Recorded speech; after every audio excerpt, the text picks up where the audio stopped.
Hello friends, welcome to Enjoy Learning with Shaya. So today we are going to start learning about competitive programming. What is competitive programming? I know of you might have heard about this competitive programming. It's a buzzword nowadays. Every company, most of the company, not every company obviously, most of the company use this competitive programming for interview process. So, but why don't people use competitive programming for interview process? Before starting any new topic, any new thing, just ask yourself.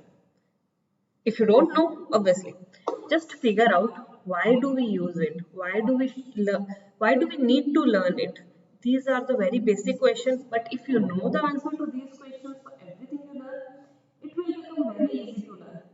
You will be more focused. You will know why are you learning it. It will be better. So always start with these two questions. Why do we learn it? Why should we learn it? And when do we use it? What's the need of this thing?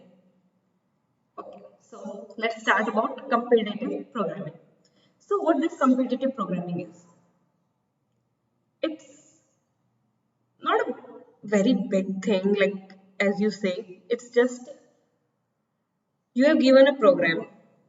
So within some constraints, you need to write the program within some constraints. That is competitive programming. Nothing else. It's not something like different way of programming or something, but within some constraints you need to write your program. And that too, if you go for interviews, you'll have some time limit. In some time limit, you need to write a program, and that program should also be in some constraint. Like it should have some maximum time complexity. Like maximum time complexity will be given.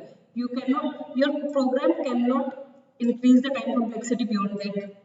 Space complexity. So within some time complexity, space complexity constraints, you need to write a program that is competitive programming.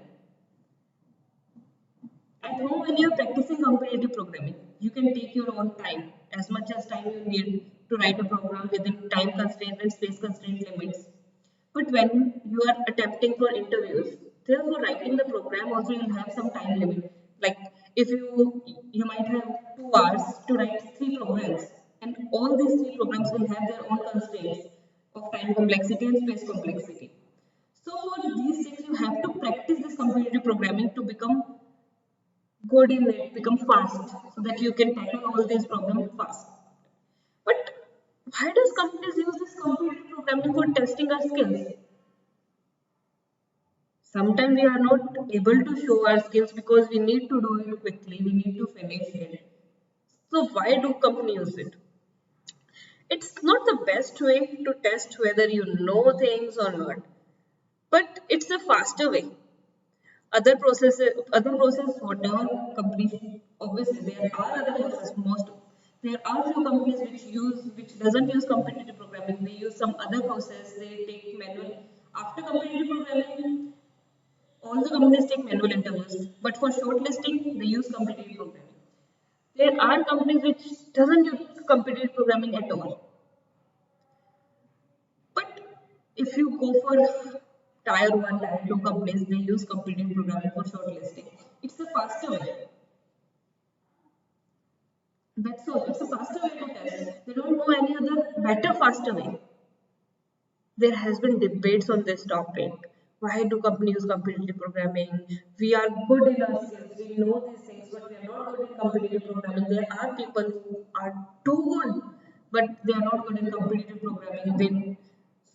There are debates like this, but they also don't know what's the better way. So let's move ahead to competitive programming. We need to learn, we need to get a good job in good companies, and we need to stand out. Okay, let's start.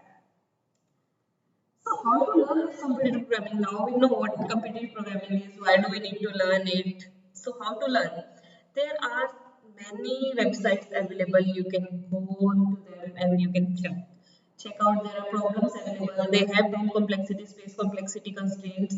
There are like you need to write a program. You'll submit it. For some test cases, it will pass. For some, it won't because of these constraints. Then you'll get to know what problems you are doing, Then you can search on Google, you find the solution, you can ask your colleagues, friends, anyone, find out the solution, practice.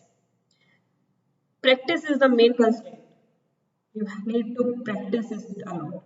There are many platforms available. So I have listed out few of the websites where you can practice computer programming. You can find many more on Google. So few of those are HackerEarth, HackerRank, Geeks for Geeks, CodeChef, LeetCode, CodeForces, TopCoder. My favorite is HackerRank and LeetCode. It's my own preference. You can check out all these, see whatever you like. From next lecture, I'll start. What I'll do is I'll pick up one question and tell you how to think to solve these questions.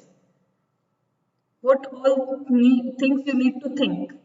That's the main thing. If you can think, you can write the solution. So, how should you think to get to the solution? Those we'll practice from next lecture.